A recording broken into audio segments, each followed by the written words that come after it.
Sud Radio, comment va la planète? Bonjour Morada Itabouche. Bonjour Jean-Marie. Réalisateur de la série Ça le temps pour la planète sur France 5. Alors chaque semaine sur Sud Radio, vous nous emmenez quelque part sur le front du changement climatique à la rencontre de ceux qui se battent. Aujourd'hui, direction la Guadeloupe, c'est ça? Exactement. J'espère que vous n'avez pas le vertige, Jean-Marie, car je vous emmène au bord de la falaise. On va marcher très très près du précipice. C'est parti, l'enfer au paradis.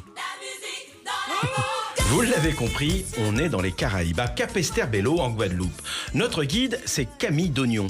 On arrête la musique, car là, on entre dans le vif du sujet, qui n'a rien, hélas, de paradisiaque. Camille est retraité, et je peux vous le dire, il n'a pas le temps de chômer. Attention. Attention, nous allons arriver dans une zone très dangereuse. Camille est l'adjointe du maire de Capesterre en charge de l'urbanisme. Mais aujourd'hui, son boulot, c'est plutôt d'accompagner les propriétaires et les locataires qui vivent au plus près de l'abîme, du vide. Ici, on avance prudemment. Hier, il a plu. La terre, c'est un peu de la gadoue. Faut pas glisser. On est, je vous l'ai dit, à flanc de falaise, à une quarantaine de mètres au-dessus du vide.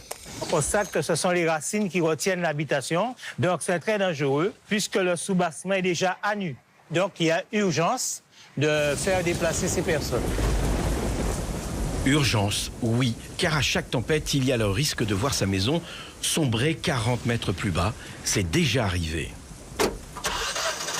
On se rend un petit peu plus loin et sur le trajet, Camille nous montre les habitations les plus en danger.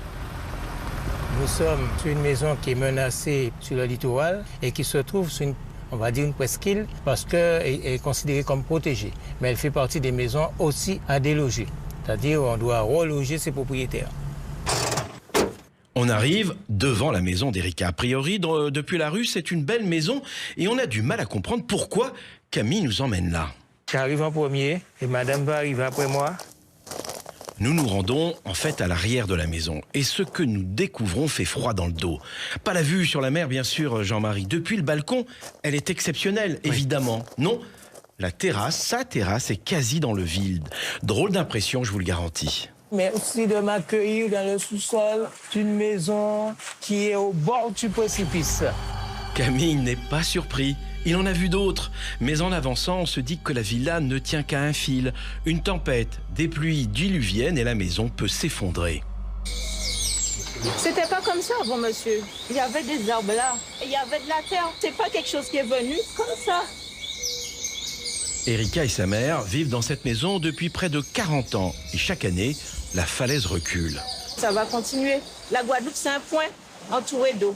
Donc si on ne fait rien pour consolider, mais ça va continuer. Et c'est pas ma maison qui va disparaître, mais c'est toute la Guadeloupe. Il faut aussi réfléchir à ça. On règle le problème quand il y a le problème, mais on n'essaie pas de réfléchir en amont pour éviter le problème. On parle beaucoup, mais quelles sont les actions qui sont concrètement menées? Je ne sais pas. Dans 50 ans, dans 100 ans, est-ce qu'on sera toujours là? Je ne sais pas. Pourtant, toute leur vie est là. Vous voulez partir, vous, madame? Non. Mettez-vous un petit peu à ma place. J'ai toujours vécu ici. Des vies en équilibre sur un fil, il y en a des centaines dans l'archipel. Plus de 500 maisons et autant de familles qui sont aujourd'hui en danger. On quitte Camille pour rencontrer Ronnie Saint-Charles. Nous avons la route du quartier qui est déjà menacée, qui tombe. On la voit bien ici. Il y a des morceaux d'asphalte qui sont tombés, ici, là et là. Donc il faudra la conforter pour protéger le quartier.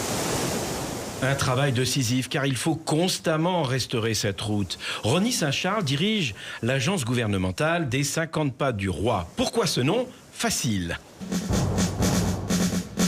Ça, ce sont les troupes de Louis XIV. À l'époque, elles devaient pouvoir débarquer n'importe où sur l'archipel. 50 pas, c'est environ 81 mètres de large. Il y a donc une bande littorale de 81 mètres où il est normalement interdit de construire.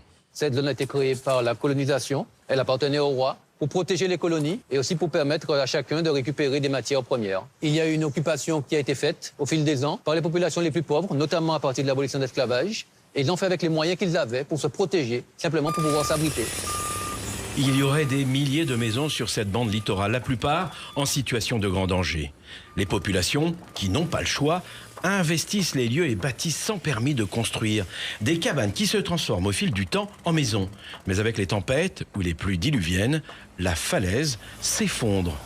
On marche ici toujours très prudemment. Il y a eu de l'érosion ici. Il faut faire attention maintenant. Tout ça s'en va. Ici également. C'est une maison abandonnée. Et on comprend pourquoi. Il faudra la déconstruire. Parce que cette maison, tant qu'elle est là construite, elle appuie sur la falaise et elle augmente l'érosion. En Guadeloupe, la nature reprend ses droits un peu comme partout dans le monde et l'archipel est menacé de toutes parts.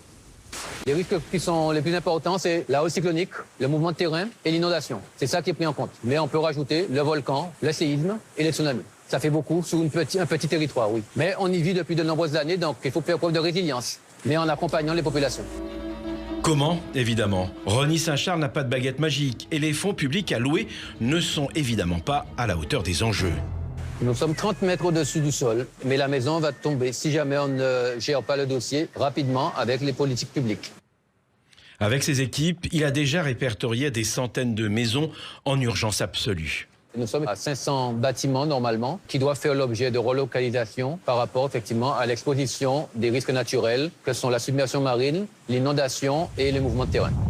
C'est ça, Jean-Marie, la réalité du dérèglement climatique. Il faut d'abord régler les questions les plus urgentes en trouvant des solutions pour éviter des drames humains de grande ampleur. Heureusement, en Guadeloupe, ils ont des solutions. On verra ça dans une prochaine chronique ou sur France 5, évidemment, Exactement. très bientôt. Dans 8 jours précisément, sera le lundi 28 octobre sur France 5, ce numéro de C'est le temps pour la planète, avec vous, évidemment. Merci beaucoup, Morad. Merci beaucoup, On Jean-Marie. vous retrouve dimanche prochain. Attention, vous marchez quand même, d'ici là.